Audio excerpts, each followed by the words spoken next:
Thanks everyone for joining the session today. So as Maggie said, I'm Nathan from Hargreaves Lansdown, and I'm going to be talking today about building financial well-being, building financial resilience, and particularly around sort of short-term resilience around building cash savings. So that's sort of the plan for the session. Now, I'm presenting not from my home today because my home's filled with builders and babies, so I've got everything crossed that my Wi-Fi doesn't break. So hopefully we'll be able to get through the session unscathed. So if I go through and sort of then look at what we're going to cover this morning. So on the menu for today, basically four things that we're going to look at. Initially, we're going to look at why you'd hold cash in the first place. What's the purpose? Why would we encourage people to do that? How much? We'll then come on to look at how much cash you should actually hold. Before looking at with that principle in mind, how much cash do we actually hold as a society? Is it enough? And then we'll finalise the session by just looking at what tips you can take away and what you might be able to do with your staff. So sort of moving on to that first point then of why we hold cash. Anyway, so the key thing here, I guess, is that we hold cash primarily because we're saving for a rainy day. So we're saving for when things might not be quite so certain, where life might throw you a bit of a curveball. And that's not really a new principle. I mean, the first recorded incidence of the term saving for a rainy day came from an Italian play back in the 1500s. So I'm not kind of coming up with something brand new when we're talking about this. This is just sort of general principles that human beings have kind of held for a long period of time. But actually, how you break that down for sort of modern lifestyles and sort of modern working practices and interactions is then kind of quite important. So if we sort of break that down, that idea of saving for a rainy day, you can kind of split that into two things. The first is where you kind of have a shock to capital. So what I mean by that, basically you have something happens where you need to cover the cost for it, and you need to do that pretty quickly. So prime examples there might be that your car breaks down, or something happens to a domestic appliance like the boiler breaks. I mean, in the image we've got here, it looks like someone's put fairy liquid in the dishwasher, which doesn't ever strike me as a particularly great idea. But it's these kind of things that you're going to have to cover the cost for, and so need some money set aside to do so. Now, you could put that on a credit card. That's possible, but that doesn't really solve the issue, because you ultimately need to pay it off, and then you get into that issue of potentially paying interest on that money because you've not been able to clear it at the end of the month or what have you, because ultimately this is a shock. It's not something that you're expecting. So personally, I've had some slightly smaller scale issues of this nature recently. My middle son seems to have developed a rather forgetful habit at the ripe old age of 7, and in the last month lost 2 pairs of shoes and his shin pads. So this isn't clearly the end of the world, but it's costs that you have to incur, and we end up having to run to the shops to go and get in that. The other point I'd like to raise is that it's not lost on me the irony of me talking to you about building resilience when probably the best way to dismantle financial resilience is to have 3 children. The other way then that we'd save for a rainy day, or the other reason we'd save for a rainy day, is a shock to income. And the obvious one here is that you'd lose your job. So particularly kind of relevant at the moment as we think of COVID-19, and probably the fallout from COVID-19, where there's probably an expectation that as furlough unwinds, we might see redundancies made. But it's not just losing your job. Losing your job is important, that you have money to tide you over until you can get your next employment. But it's also about those fluctuating elements of pay that may reduce or disappear entirely during hard times. So commission, bonus, overtime payments, they're all going to be relevant.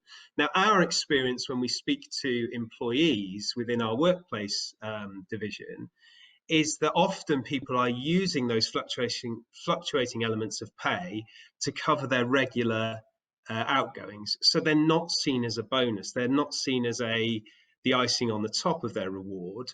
They see it as fundamentally what they need to get by on. Now, that's really dangerous, because all of a sudden, if bonuses dry up, if commission dries up, if overtime isn't offered for whatever reason, that's going to impact on their day-to-day lives. And it's not only then bad reasons why you'd hold cash. So I've talked about kind of, oh, a rainy day, this is going to be a nightmare. What do you need to be careful of? There's good reasons why you'd hold cash as well. So anything that you're saving up to buy within the next 5 years, you'd squirrel that money away in cash until you can afford to buy that. As soon as it's longer term than 5 years, that's probably when you'd start to look to invest that in the stock market, because you can make your money work harder for you and deliver a bigger sum to buy that that item that you want. But when you think of holidays, a car purchase, moving house, or getting on the housing ladder for the first time, really in those kind of timescales, you're looking to hold cash, you're looking to build that up for that reason. But that's less about resilience. So when we're talking about resilience, we're really thinking about that rainy day money as being the reason that you'd hold cash. So we've looked a little bit about why you'd hold cash. I'm just going to come on to think about how much cash we should hold. Now, this is something we've been doing a lot of thinking on recently within Hargreaves Lansdown, particularly mindful of the fallout of COVID-19 and how we can make sure, as kind of furlough unwinds, our clients and the people that we're helping with their finances are braced for any shocks to the system. And we have a couple of rules of thumb around this. So broadly, anyone who's working should hold 3 to 6 months worth of expenditure as cash, that kind of rainy day money. And actually, that's not particularly unique to Hargreaves Lansdown. That's quite a widely held belief that it's that kind of level. But what we've done a lot of in the last few months is kicking the tires around that to make sure that we actually deeply believe that that is the right level. And it is. Where we slightly have a unique view, I guess, is the level that you'd hold when you come into retirement. So whilst you're working, it's 3 to 6 months. When you come into retirement, much higher level, 1 to 3 years is probably more relevant. And that's because once you've finished work, there's no way to go back into work. Human beings are generally more risk averse as they age. And often, especially these days, a lot more of the income in retirement will come from fluctuating sources rather than guaranteed sources.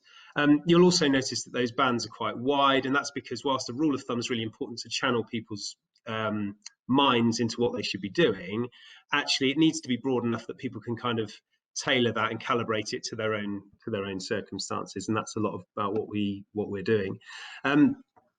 When we talk about expenses and expenditure, this is a really key point to get across to people when you're explaining this.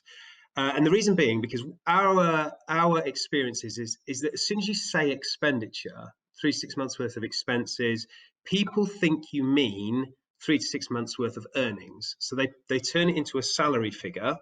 They don't think about their expenses. And that's really important because broadly, and this is analysis that we've done at Hargreaves Lansdown, you can break household expenditure into 3.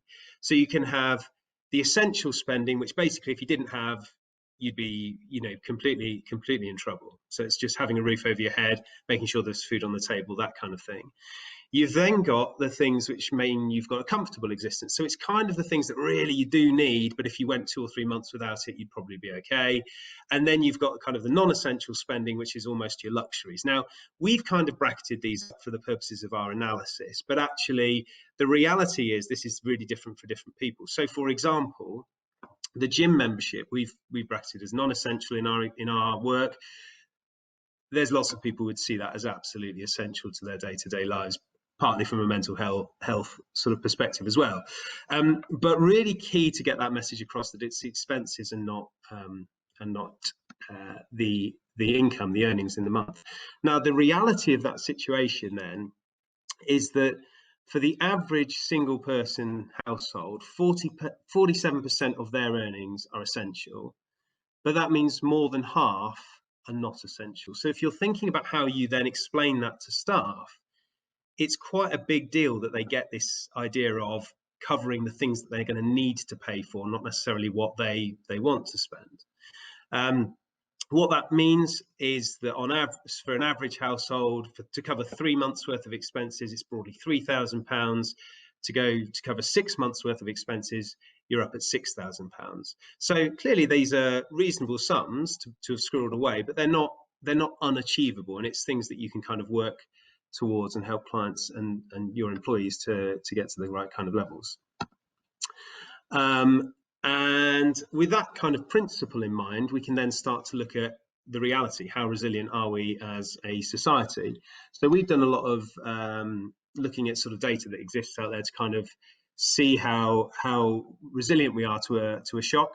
And the reality is that we're not particularly. So 13% of people who have savings accounts of one form or another don't actually have any cash in them. So they have no savings whatsoever. They're completely at risk of a shock. And 37% of people don't have savings, but they're under £1,000. So these are generally people that aren't really sort of prepared for income shocks. Now, if you're looking at this, you can probably look at these figures and think, well, okay, that's all well and good, but actually what this probably means is that people who are younger just haven't had time to build up those cash savings, and probably people that have earn a bit more are able to save, but so it's kind of younger, lower paid people that are really the problem here, or the people that are under saving. And there is an element of truth there, but that's not strictly true. And there will be pockets within your workforce. Now, what I've done here is just to overlay this data. Sorry, I am an analyst, so I do get pretty geeky at some points. There isn't many charts in this slide deck. This one here looks at age, and crucially, what it's doing is taking us from the left-hand side, which is the youngest people, up to the oldest people on the right-hand side, and the green bars are people with no savings, the proportion with no savings, and the blue bars with people, the proportion who've got less than £1,000. So you can clearly see that trend that younger people have less savings in cash. But even when we get to that sort of 45 to 55 bracket, there's still about a third of people there who have less than £1,000 in cash. They're not very resilient, and that's people who will have worked for a long period of time.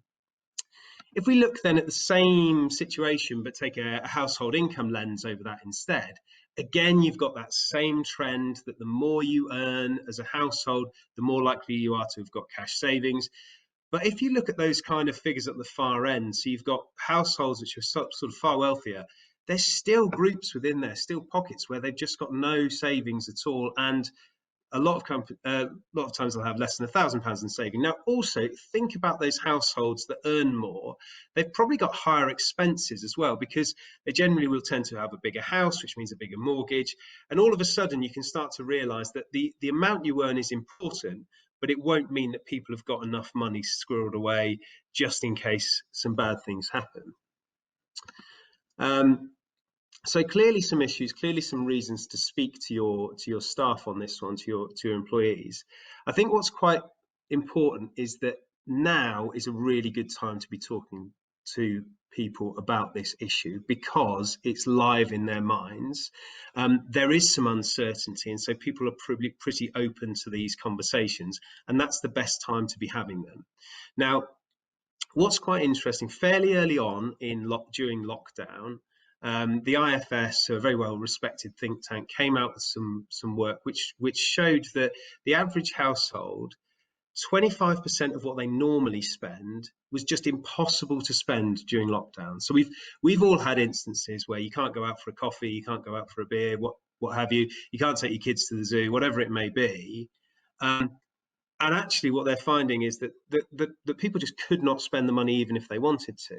Now, what's really interesting is that sort of habit, that change in habit, has started to feed through into some of the data that we're seeing. So this is from the Bank of England. This is their data, and I appreciate this is a rather horrible chart, but what it's showing us here is the amount of money that's essentially put on credit cards and taken out in loans from 2012 through to now. And so 2012 is sort of a bit of an anomaly, not much going on. But broadly thereafter, every month as a population, we're adding about between £1 billion and £2 billion onto credit cards and loans, until we get to lockdown, where you can see you get these massive drops, which is where people haven't been spending and so have been paying off debt. So I think there's just this, at this point in time, you've got a really great opportunity to talk to staff, because it's really fresh in their mind, and they will have saved money during this period of time.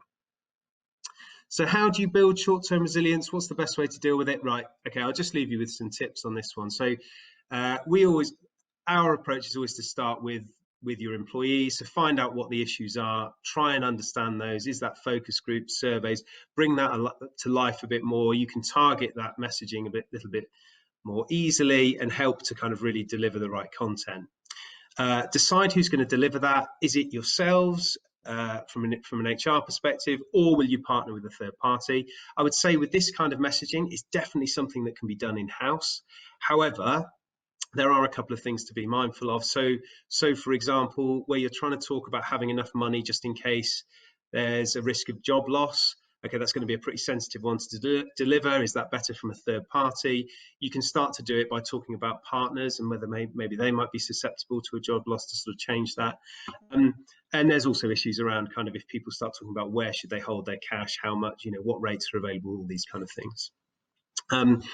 Make sure you start with the end in mind. So what is it you're actually driving people towards? Is it that you want them to understand what their essential spending is and so understand how much they should have? Do you want to drive those cash balances higher amongst your workforce? Is it that you just want to get some information out there? Work out what it is, and then that will help you sort of design what you're going to deliver. And then I think the most important one is to enable action.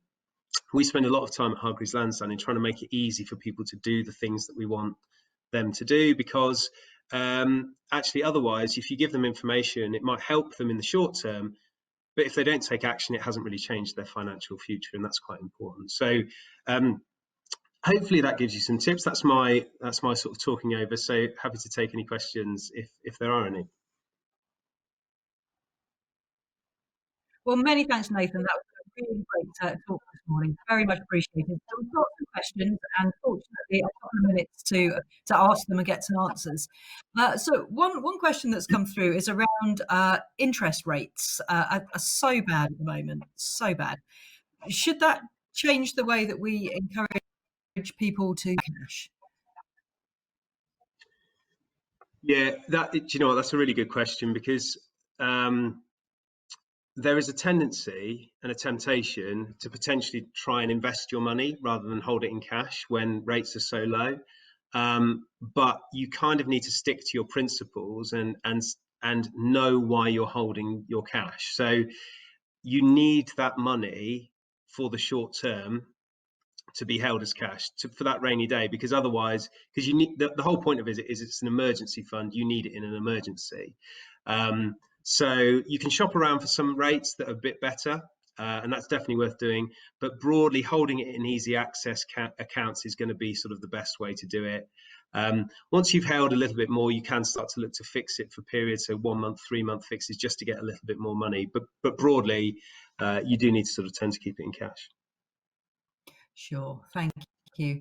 And the question we've had here, interesting one, I guess, because I mean, obviously, employers already required to help staff save into a pension. Why should this type of more day-to-day saving also be delivered through the workplace? I mean, is this employers' responsibilities, or is this something that people should be familiar with from school or family life, say? No, I think probably most people generally have the view that certainly if you're working in an HR function, that it would be better if people came into the workforce more able to deal with their personal finances. That's absolutely, I think, probably a widely held belief. The issue is, how do you do that through schools? I mean, it is already on the curriculum, personal finances.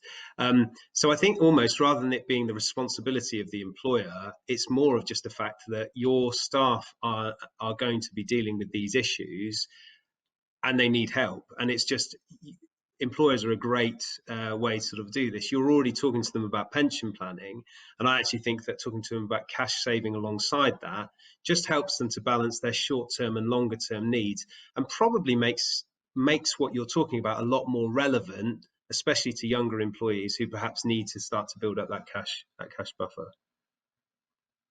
That's great. Well, many thanks again today, Nathan. Sadly, we're out of time, but that's been a brilliant talk today. Very much appreciated. Thank you.